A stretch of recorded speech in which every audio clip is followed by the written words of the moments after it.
assim, a Huawei, a gente representa a Huawei Sul, tá? Então, a Huawei Sul tem uma HQ ali em Curitiba. E... aqui tá escuro ainda aqui, ó. Não, beleza. E eu fico em Curitiba, tá? Responsável por Paraná e Santa Catarina. O Eduardo fica aqui em Porto Alegre, ele é responsável por Rio Grande do Sul, tá? Então, assim, a gente tem mais pessoas assim, na área de vendas total da Huawei Sul, a gente tem 9 pessoas, tá? Então, tem todo o pessoal técnico de pré-vendas e tem todo o pessoal de vendas também, mas focados em ISP, eu e o Eduardo, a princípio, tá? A princípio que a demanda vai crescendo, a gente vai crescendo a Huawei. Vou apresentar um pouquinho da Huawei para vocês. O Eduardo pode se apresentar também, mas dizer o que ele está fazendo, como é que ele está fazendo o trabalho dele.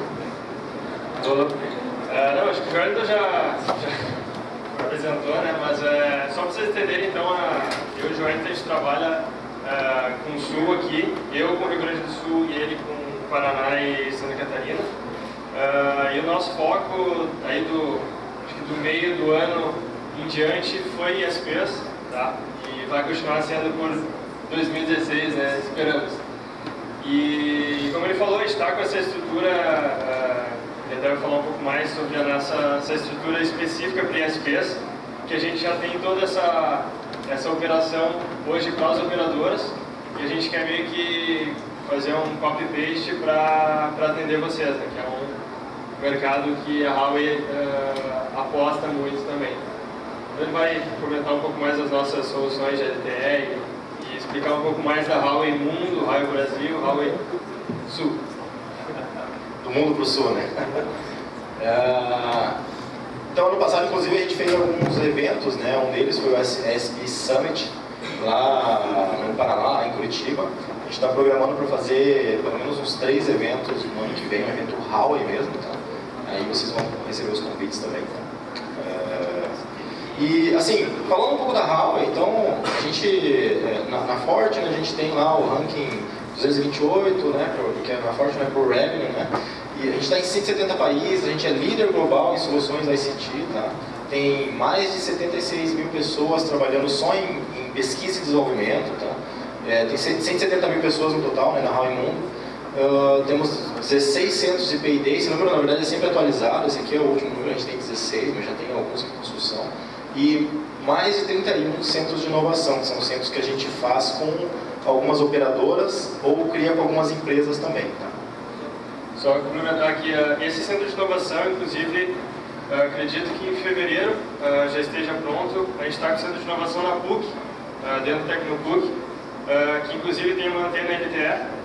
Tá? E a ideia de lá é realmente inovação. A gente tem alguns mestrandos e doutorandos da PUC trabalhando em P&D e tentando, claro, ali o foco é cidades digitais, né? Mas só vocês estão convidados, inclusive a partir do ano que vem, acredito em fevereiro, a visitar o nosso centro. Vai ter uma palhinha da nossa tecnologia lá. Isso é bem interessante, é um pouco do envolvimento da Huawei no Brasil. Na verdade, a Huawei está no Brasil há 15 anos já. Então, assim, um dado importante que há 14 anos a gente não tinha... Na verdade, ficou 13 anos no vermelho no Brasil. E só no 14º ano que a gente teve lucro, né? Então, para mostrar um pouco do investimento que a Huawei vem fazendo no Brasil há 15 anos e mesmo no vermelho, aí agora com lucro no ano passado, né? Espero que esse ano também, não fechou os números ainda, mas vai fechar, acho que vai fechar bem, vamos ver. E, assim, é um pouco do investimento que a Huawei tem feito no Brasil. Alguns aí já conhecem de longa data a Huawei, então acho que vocês já têm um pouco dessa ideia. Sobre o nosso centro de inovação aqui em Porto Alegre, né, no Tecnopuc, é um negócio muito interessante, na verdade, fazer isso aqui no Brasil. E isso foi fruto de um encontro entre os presidentes do Brasil, na época aí, da China, né? Que a Huawei sempre vem, né? Vem aquela comitiva toda de empresas chinesas e a Huawei foi escolhida para criar um centro de inovação aqui no Brasil e foi escolhido no Rio Grande do Sul, foi escolhido por Porto Alegre para fazer esse centro de inovação. Coisa bem legal. Então, assim, a gente é líder no mercado de operadora, né? Então, assim, falando de market share em rádio, né? A gente é segundo no mundo, com 24% de todo o market share do mundo. Então, em router, né? IP router, a gente tem 21% do mercado também, número 2. Em WDM, a gente é primeiro no mundo, tá? Com 21%. E acesso, por bem de acesso, a gente é número 1 também, aqui incluindo o GPON, tá? Então no Japão a gente é número 1 no mundo, com 31% de todo o market share. Tá? Assim, não sei se vocês sabem, a Huawei tem 3 business, né? Um deles é focado em operadoras, outro deles é focado em smartphones e produtos para consumidor final. Então, esse mercado a gente é terceiro do mundo e a marca Huawei já está entre as 88 maiores e melhores marcas do mundo, né? Na Interbrand. E então a consciência da marca tem aumentado no mundo, então vocês vão começar a ver a partir do ano passado já começou, mas esse ano também, ano que vem vai ser um pouco mais forte, assim, ao passo que vai aumentando, vocês vão começar a ver mais devices Huawei, smartphones Huawei no mercado. Isso mostra também o tanto de investimento que a gente está fazendo aqui no Brasil, né? Então, isso é muito interessante, né? Saber que tem uma empresa que está aqui investindo e não vai sair do Brasil por pouca coisa, né? Dificilmente, não é possível sair do Brasil. E a gente no mundo de smartphones a gente é número 3. Né? Então, aqui no Brasil ainda a gente está começando, mas posso dar um exemplo, no Peru a gente tem 70% no mercado do Peru aqui. Na América Latina a gente já está muito forte na América Latina. A gente é número 3 na Europa, se contar só o mercado da Europa. Tá? E o que é a Huawei no Brasil? Né? A gente tem 3 mil pessoas trabalhando na Huawei no Brasil, né? Em 5 escritórios. São Paulo, Rio de Janeiro, Brasília, Recife e Curitiba, que é o nosso escritório. Né? E tem um centro de treinamento que fica em Campinas, mas a gente também está fazendo alguns treinamentos em loco nas regionais, né? No caso aqui em Porto Alegre, aqui em Curitiba, e a gente faz também treinamento em loco nas regionais. Né? Então a gente tem a produção local de alguns produtos, né? Tem uma produção local, e a gente, sem dúvida, é orientado ao futuro. Né? O que tem no Regional Sul, né? Que a gente chama do BO da Regional Sul? Então a gente tem 300 pessoas, mais de 300 pessoas trabalhando na Regional Sul, tá? Aqui no Rio Grande do Sul tem quase 100 pessoas trabalhando aqui, aí lá em Curitiba a gente tem mais umas 200 pessoas, então essa é a nossa estrutura. Então a mini Huawei, né, que a Huawei foi dividida em várias mini Huaweis aqui no Brasil, então a mini Huawei trabalhando aqui no Sul. Então a gente é independente, tem todos uma estrutura de uma empresa completa, né? Então a gente acaba sendo independente até do Brasil Office, né? E aí o que o Eduardo falou é uma estrutura padrão de atendimento das operadoras. Isso aqui, uma operadora tem normalmente uma estrutura dessa aqui no Sul trabalhando para ela. Então tem o gerente de projeto, tem as pessoas que fazem o controle do projeto, né? Tem aí os engenheiros e tudo mais. A gente quer fazer a mesma coisa a partir do momento que a gente vai crescendo com o mercado de ISPs, né? Que na verdade ISP é uma operadora, né, menor, mas aí quando a gente tem várias ISPs a gente consegue fazer uma operadora tão grande quanto as operadoras grandes que a gente tem no Brasil, né? Se não me engano, a segunda, né? Se juntasse todo mundo, seria a segunda maior operadora do Brasil. Então, a gente quer fazer a mesma estrutura. Já tem pessoas de pré-vendas, de vendas, já tem pessoas focadas em alguns já parceiros nossos, alguns clientes nossos aqui que são ISPs. Então, a gente vai criar isso aqui, está criando isso aqui aos pouquinhos, quando a gente vai fazendo cada vez mais negócio. Tá? E aí, soluções, né? Então, para dar um briefing geral assim, de soluções, a gente tem desde a solução UC&C, né, que é Unified Communication, que vem de telepresença, até o Contact Center, né, que é os CRMs. A gente tem a rede corporativa e o wireless corporativo também, que é as redes, né, DC, rede P, rede wireless, OTN e tal. E uma infraestrutura de data center também. Então a gente entrou há pouco tempo, na verdade, comparado com o tempo da Huawei, mas há pouco tempo foi o último negócio que a gente entrou, que é o negócio de TI. Então a gente tem também servidores. A gente tem, inclusive, containers data center, tá? A gente trabalha com storage, né, que é armazenamento storage, e VDI, né? Então, e todos esses equipamentos, uma coisa interessante é que a gente tem o eSite, que é um software de gerenciamento de todos eles. E aí eu quero entrar um pouco mais no detalhe da parte de wireless, né? Então aqui o conteúdo é focado na parte de wireless, na parte de RF, que é o foco da apresentação. Tá? Então assim, é um mercado valioso para ISPs. Tá? Então, o que o WBB é? O Wireless Broadband, né? Acelera o desenvolvimento da banda larga. Então, em locais desenvolvidos, em países desenvolvidos, o Wireless Broadband é usado para fazer, na verdade, em lugares, na verdade, que você não consegue alcançar com fibra. Porque eles têm uma alta penetração de fibra, né? E aí eles usam o WBB aqui para cobrir novos cenários, né? Então, aí os cenários terrenos especiais, desertos e ilhas, né? Ou locais históricos onde você não consegue passar fibra, né? E países em desenvolvimento como o Brasil, a gente tem uma baixa penetração de fibra, né? Isso é fato. E o que a gente faz com o wireless aqui é quando a gente quer fazer uma demanda rápida para implementar rapidamente e uma banda larga de baixo custo, né? Aí eu vou mostrar para vocês o porquê. Então, a penetração na banda larga no Brasil é abaixo de 40%. Então aqui eu tenho um mapa do Brasil mostrando como que está a penetração da banda larga no Brasil. Então, vocês veem nessa área amarela é de 0 a 20% a penetração. Nessa área verde aqui, inclusive o Rio Grande do Sul está na área verde, a penetração é de 20 a 40%. Eu acho que isso é uma média, né? Tem áreas que são maiores, áreas que são menores. E a área vermelha já é uma área com penetração acima de 40%. Mas assim, mesmo 40% é muito pouco a penetração. Então tem espaço para crescer bastante aqui, né? Então, para um ISP, a banda larga, o wireless é valiosa. Por quê? Porque se você, para todo tipo de ISP, se você é um novo ISP, você tem um rápido time to market. Então você vai conseguir lançar rápido uma rede. Você não vai precisar, né, rasgar o chão para fazer fibra em todo lugar. Então você consegue fazer rápido isso aqui, né? Então, dessa forma, do início do negócio até você conseguir o dinheiro e fazer um ROI, você tem um ROI mais rápido, né? No tempo você tem um ROI mais rápido. Se você é um ISP fixo hoje, você colocar o wireless, então você tem um aumento de penetração, então ele preenche, né, a missão de banda larga no Brasil, e o TCO também é menor, porque você diminui o tempo de time to market de novo, e você consegue fazer novos serviços. Se você já é um ISP wireless, você consegue fazer o que com LTE, né? Se você já usa o rádio, você usando o LTE, nesse caso que a gente está conversando, você consegue fazer outros pacotes mais competitivos, aumentar o teu ARPU, né, que é o quanto você ganha por cada usuário, né, cada cliente seu. Você vai ter uma maior fidelidade, porque o cliente vai ter vários serviços com você, então você vai ter uma maior fidelidade desse cliente. E você vai conseguir integrar, isso é o principal aqui, você vai conseguir integrar serviços com empresas. Porque com LTE você consegue atingir outras velocidades, né, e outra qualidade, diferentemente do rádio normal. Então, principais pontos fortes da banda larga wireless, aqui resumindo, né? Então, rápido desenvolvimento, né? Reduz o TCO, tem um ótimo gerenciamento, né, do sistema como um todo, a velocidade no mesmo nível da fibra, isso é importante, eu vou comentar depois, o rápido ROI e ele é rico em novos serviços, né? Então você consegue colocar novos serviços, muitos outros serviços dentro da banda larga wireless. Então, o que é o Huawei LTE, né? Então, a gente chama de nova era porque você tem desde o WLL, né? Vocês lembram do WLL, que é o 2G, o 3G, depois passando pelo WiMAX, né? Isso é uma evolução de tecnologia aqui, né? Tem o LTE-A e aí no futuro a gente vai ter o Super WTT, né?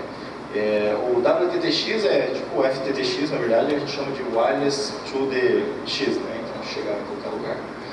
Então, esse LTE-A ele possibilita a banda larga wireless comparável com o FTTX. Até 200 MB a gente consegue fazer. Em relação ao portfólio, tá, da parte de LTE, então você tem a aplicação SS, que aqui é a parte de gerenciamento, né? Então você tem o eSite, que eu falei para vocês que gerencia todos os equipamentos da Huawei. Aí você tem o 2000, que na verdade é o software de gerenciamento, né, que fica no servidor. Você tem a plataforma de aplicação aqui, que é o Space, que a gente tem, que é da Huawei, tá? Você tem que utilizar, eu vou mostrar depois até um cenário aqui para vocês, mas na Huawei a gente tem esse core de 14 usos ou core de 2 usos, né? Lógico que a gente tem core maiores, tá? Estou focando nesses core, que é um cara com 5 mil assinantes no core e um cara com 50 mil assinantes no core. Você tem a Base Station, que fica mais próximo do site, né? E aqui tem a RU que fica lá no site mesmo. E aí o CPS, né? A antena também tem, mas aí tem o CPS, que fica no caso do cliente, pode ser qualquer um desses caras aqui, tá? Qual é a arquitetura, né? Então, na arquitetura, a gente tem o Core Network, que ele fica mais centralizado, né? Que é as duas caixas que eu falei para vocês. Você tem a OSS e as aplicações aqui que ficam, né? Depois de uma rede P, você tem as aplicações ali junto ao Core, que são as aplicações que você vai fazer para toda a rede. E depois disso, né? Você tem a BBU. Essa BBU nossa, na verdade, até ela não precisa necessariamente ficar lá no site, tá? Ela pode inclusive ficar próximo ao core, pode ficar do lado do core. E você tem a RRU que fica lá no site, tá? E aí a antena, né?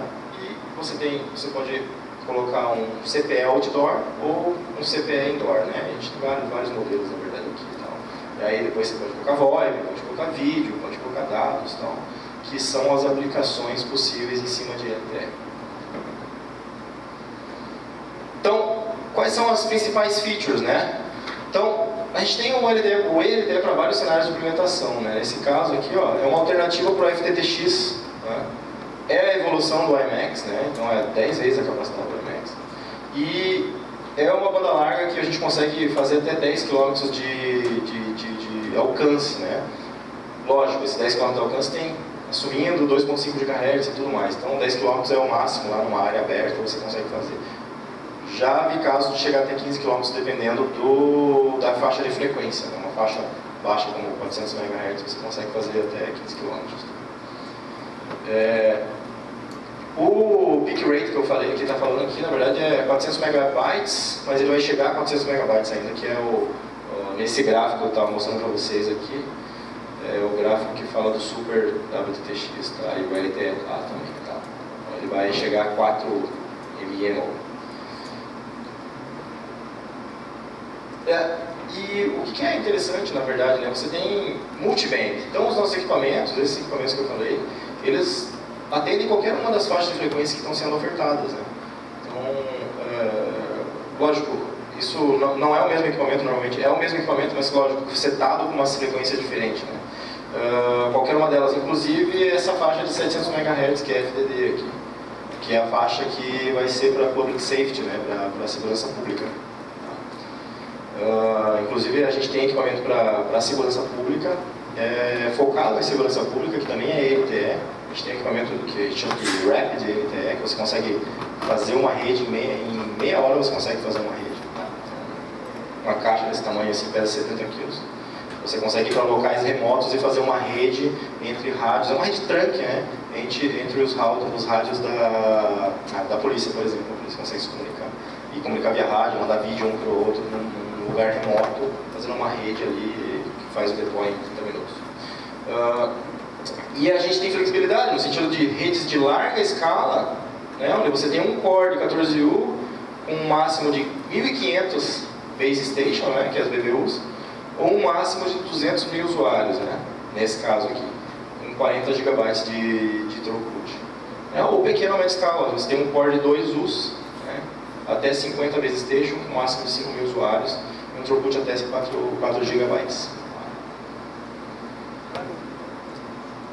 Então, também tem outras features que é no sentido de ser uma rede confiável e segura. Então, você tem no nível do core, né, você consegue fazer um backup aqui no nível do core, ou o backup no nível da placa, né. Se uma placa falha, a outra assume. Se um core falha, a outra assume, né, tendo 2 core, logicamente. Ou RRU ou BBU também tem essa possibilidade, né? Então, tendo aí quase 100% de availability, né, esqueci a palavra. Disponibilidade. Isso, disponibilidade, obrigado.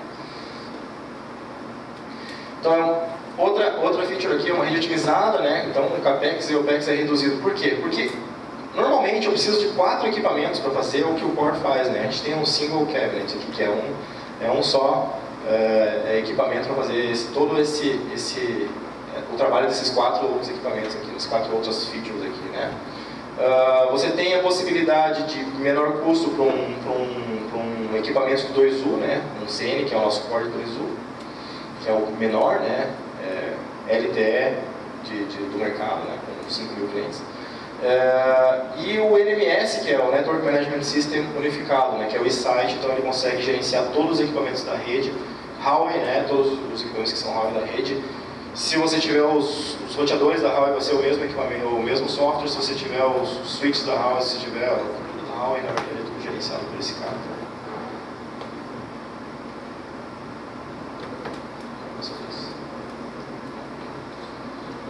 Outras features, QoS, você tem a possibilidade de fazer QoS, então você consegue otimizar o uso da banda larga e melhora a qualidade do serviço online do cliente, né, do seu cliente. Por serviço você consegue fazer também. Suporta VPN através do LTE, então isso é muito interessante para empresas, né? Você consegue fazer uma transmissão de dados segura e consegue vender a transmissão de dados segura através do LTE também.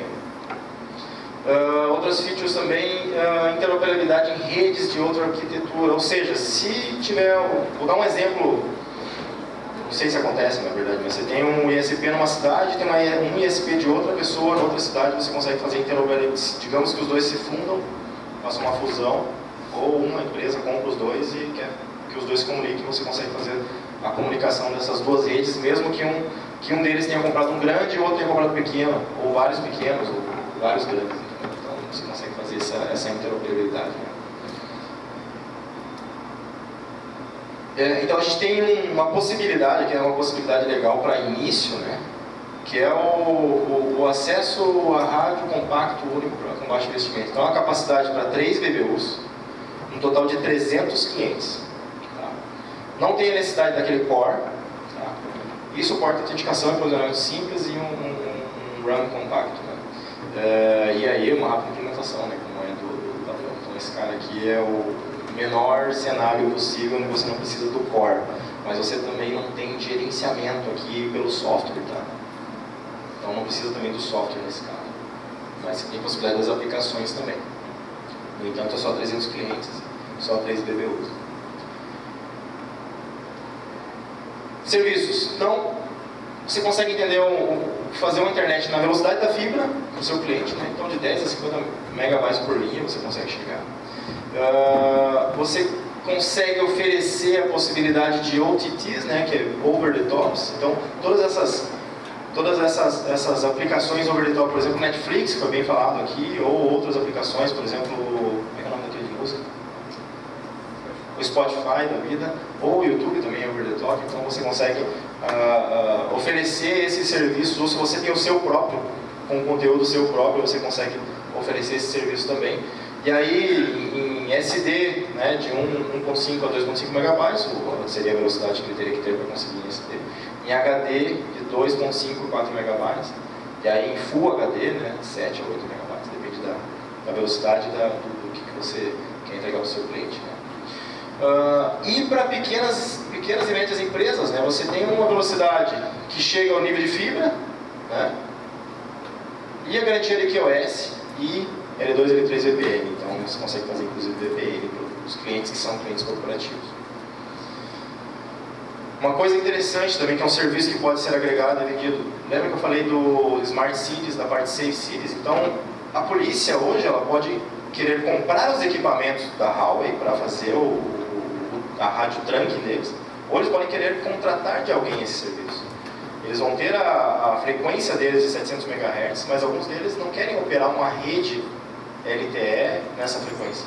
Alguns deles não querem ser responsáveis pela rede deles. Então eles contratam esse serviço. E aí eu falo de polícia, mas eu posso falar de bombeiros, eu posso falar de guarda municipal, eu posso falar de prefeituras. Vou mostrar até um case no final aqui de uma cidade inteira que a gente fez isso. Então é algo que um ISP pode também agregar como serviço para os seus clientes.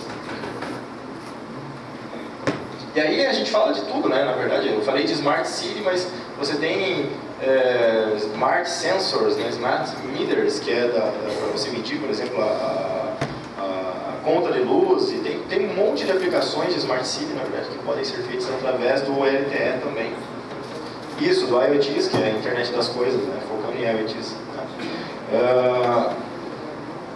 E aí, Smart Transportation também, por exemplo, você quer gerenciar um veículo que vai de uma ponta a outra, você consegue fazer também um gerenciamento desse veículo, até a parte de gerenciamento de localização do veículo, dependendo do device que você tem. A gente tem device, inclusive, que tem a geolocalização, então ele manda via dados da geolocalização, você consegue fazer um mapa dele também. A partir do momento que você tem a cobertura de uma cidade inteira, você consegue fazer na cidade inteira isso. Tá, e o sucesso, né? Então, alguns cases aqui é o da Sky. Então, a Sky vende lá 2 MB e 4 MB, né? 2 MB por R$ 54,90 e 4 MB por R$ 79,90. Tá? Não sei se na Black Friday eles não mudaram, talvez isso normalmente muda. Mas a média de faturamento por site da Sky é $48 mil, tá? Eles têm hoje 82 mil usuários em 412 sites. Eles conseguiram fazer um ROI de 1 ano, então o retorno do investimento foi em 1 ano de toda essa estrutura que eles fizeram. Tá? Aí eles foram crescendo, né? 12 mil, 15 mil, tá? Até 82 mil usuários, que é o tanto que eles têm hoje. Você pode fazer as contas e saber o quanto que ele tem de... mais ou menos R$ 74 é o ticket médio mais ou menos dele, tá? E aí, o outro case que eu falei, que é Luiz Eduardo Magalhães, na Bahia, que é a primeira cidade do país a ter um 4G público, né, em rede própria. Então, você está ligando, você tem a possibilidade de ligar a todas as escolas, a prefeitura, e os dados não precisam trafegar em fibra. Isso pode ser a prefeitura que faz isso e compra isso, e gerencia isso, ou um ISP da cidade que gerencia isso para a prefeitura. Tem um case muito legal, que é a Sercontel. A Sercontel é uma empresa do governo de Londrina, e presta serviço para o governo de Londrina e consegue fazer Smart City e possibilitar muitas transformações smart, né, comunicação smart para Londrina, porque a própria prefeitura tem um ISP, mas poderia ser um ISP fazendo, comercializando esse tipo de serviço para a parte pública, né, para o governo, para a prefeitura, para a polícia e tudo mais. Tá? Então aqui é uma rede totalmente LTE, né, o LTE da HAL, fazendo essa rede de Luiz Eduardo Magalhães. Bem interessante. Se vocês quiserem visitar, tem possibilidade de visitar. A gente tem uma cidade que é Luiz Eduardo Magalhães, tem uma em São Paulo, que é Águas Claras, Águas de São Pedro, isso mesmo. O nome da cidade, que é outra cidade que a gente fez, também uma cidade totalmente Smart City. E é isso, pessoal, não quero me prolongar muito, acho que se vocês tiverem questões pode falar, se eu conseguir responder. Se for muito técnica, talvez não, mas posso tentar descer no nível técnico também. Liberty. Wellington, o LTE da Sky é uma banda larga fixa, né? É uma banda larga fixa. Como você garante que o cara pega o dispositivo e leva para o trabalho? Como é que é? Como você garante que o cliente final não pega o dispositivo da casa dele e leva para o trabalho? E com isso aumenta o consumo de banda? Não, existe a possibilidade de garantir isso se a operadora pedir. Por lei ela não pode, na verdade até é uma questão de espectro, né? Não é para fazer uma banda larga móvel.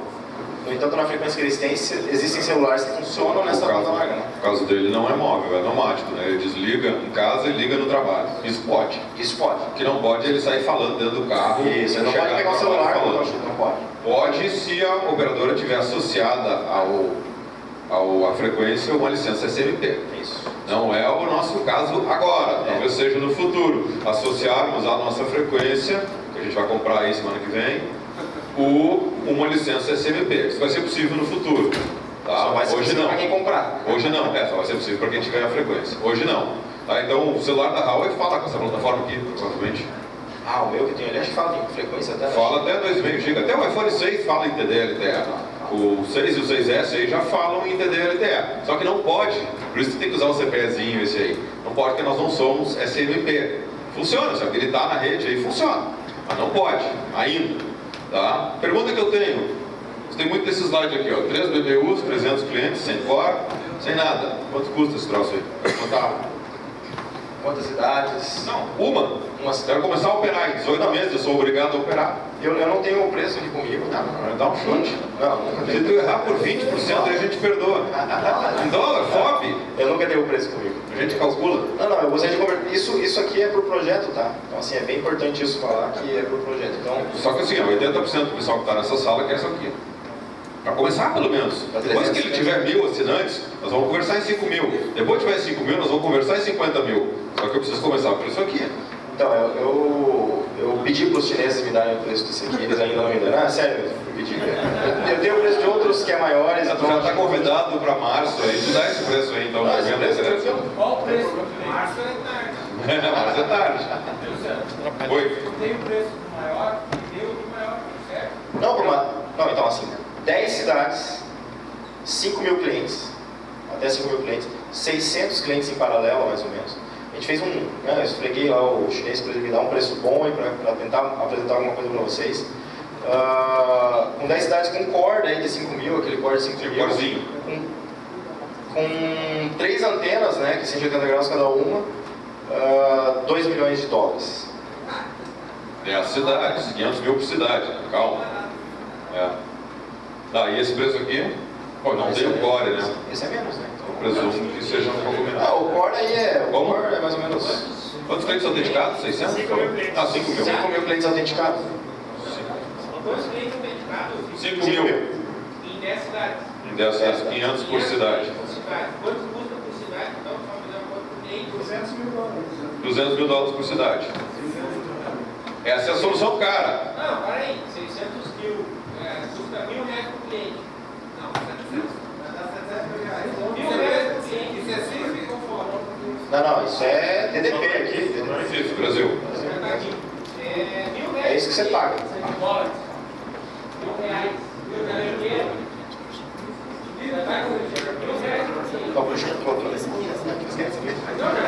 Qual que é a conta? Qual que é a conta? Pois é, novidade, hein? A Raul ainda não veio, não? Novidade. Tem que fazer uma estátua para esses dois aqui. Muitas ofertas. Na sede da Telesul vai ter um busto de cada um de vocês aí, viu? Porque a Raul ainda dando preço assim publicamente, olha, é difícil.